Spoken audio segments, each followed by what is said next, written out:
நான் 61 அதிகாரிகள் இந்த விழா அரங்கிலே நீங்கள் வந்து விட்டிருக்கின்றீர்கள். உங்களோட குடும்பத்தினர் எல்லாரும் சேர்த்து 130 பேர்த்துக்கு மேல இன்னைக்கு பாரதிய ஜனதா கட்சியில நேரு. இதில் மிக முக்கியமாக 2 தலைவர்களுடைய பெயர்களை இங்கே சொல்லியாக வேண்டும்.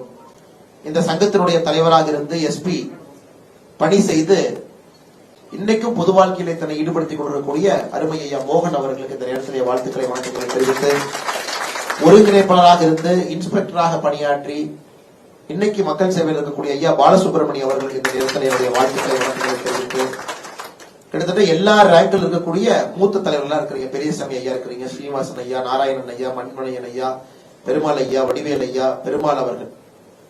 ஒரு சின்ன கதையை மட்டும் உங்களுக்கு சொல்லி என்னுடைய இந்த பேச்சை நான் முடிச்சுக்கிறேன். ஒரு இன்ஸ்பெக்டர் ஒருத்தர் நம்முடைய கட்சியில தாம்பரம் பகுதியில் வந்து இணைஞ்சாங்க. ஒரு 4 மாதம் கழிச்சு திறமை கிட்ட வந்தாங்க. நான் கட்சியில இருந்து விளைவிக்கிறேன். நான் சொன்னேன், என்னங்க நீங்க தான் இன்ஸ்பெக்டரா கட்சியில சேர்ந்தீங்க, இப்ப நீங்க விளைவிக்க இல்ல சார், நான் ரொம்ப நேர்மையா காவல்துறையில பணியாற்றினவங்க, அரசியல் எனக்கு கொஞ்சம் ஒத்து வராது மாதிரி தெரியுதுங்கன்னா, போலீஸ்ல இருக்கக்கூடிய நேர்மைக்கும் அரசியலை பணி செய்வதற்கும் ஒரு வித்தியாசம் எனக்கு தெரியுது.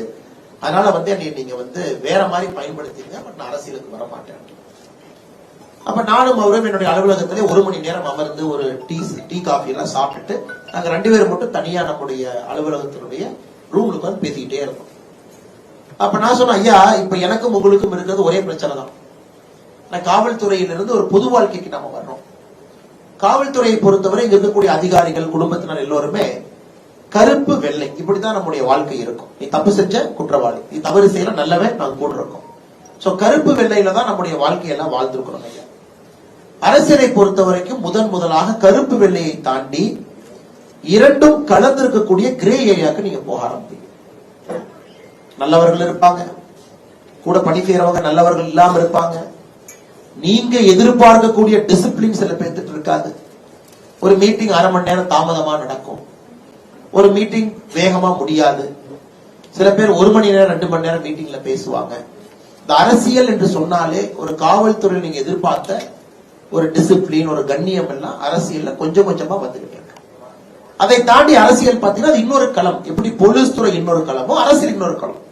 அரசியலை பொறுத்த வரைக்கும் டைமுக்கு வருவதுங்கிறது சாத்தியம் இல்லாத ஒரு வேலை. போலீஸ்ல பக்காவா டிசிப்ளின் டைம் வந்துருவீங்க. பாலிடிக்ஸ்ல லேட்டா வர மாட்டீங்க. யாரோ வர இடத்துல 4 பேர்த்த பேசணும், அன்பா பேசணும், கனிவா பேசணும், பிரச்சனையை கேட்கணும், அதுக்கு ஒரு நேரம் ஆகிரும்.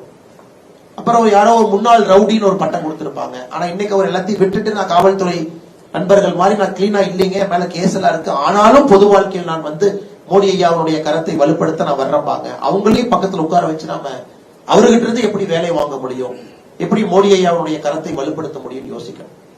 அதனால உங்களுக்கு வரப்போகின்ற மாற்றம் கொஞ்சம் வித்தியாசமா இருக்கும். ஏன்னா நீங்க நான் 4 ஆண்டுகள் உங்களுக்கு முன்னாடி இருக்கேன். இந்த அரசியல்ல 4 ஆண்டுகள் காவல்துறை பணியிலிருந்து அரசியலுக்குள்ள வந்திருக்கேன். அதனால நம்முடைய மனப்பக்குவம் என்பது அரசியல்ல எல்லோரையும் நல்லவர்களாக பார்த்தால் மட்டும்தான் அரசியல்ல நம்மால் மக்களுக்கு சேவை செய்ய முடியும். யாராக இருந்தாலும் கூட, அவர்கள் எப்படிப்பட்ட ஆட்களாக இருந்தாலும் கூட, நம்முடைய இயக்கத்தில் இணைந்த பிறகு அவர்களை நல்லவர்களாக பார்த்து நாம் கொண்டிருக்கணும்.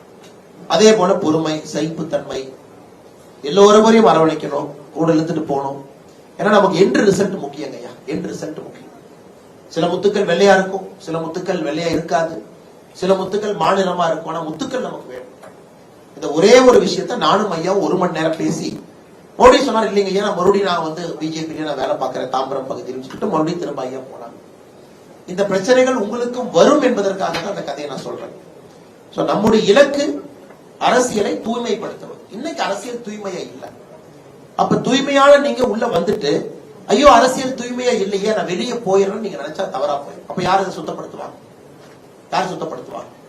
அரசியல் தூய்மையா இல்லை. அதனாலதான் நீங்க வர்றீங்க, இன்னைக்கு தூய்மையானவர்கள் அரசியலுக்குள்ள வர்றீங்க. அதையெல்லாம் தாண்டி நீங்க கொஞ்சம் கொஞ்சமா அரசியலை தூய்மைப்படுத்தணும், கொஞ்சம் கொஞ்சமா அரசியல நேர்மையை கொண்டு வரணும், கொஞ்சம் கொஞ்சமா அரசியல் நாணயத்தை கொண்டு வரணும். அது உங்களால் மட்டும்தான் முடியும்.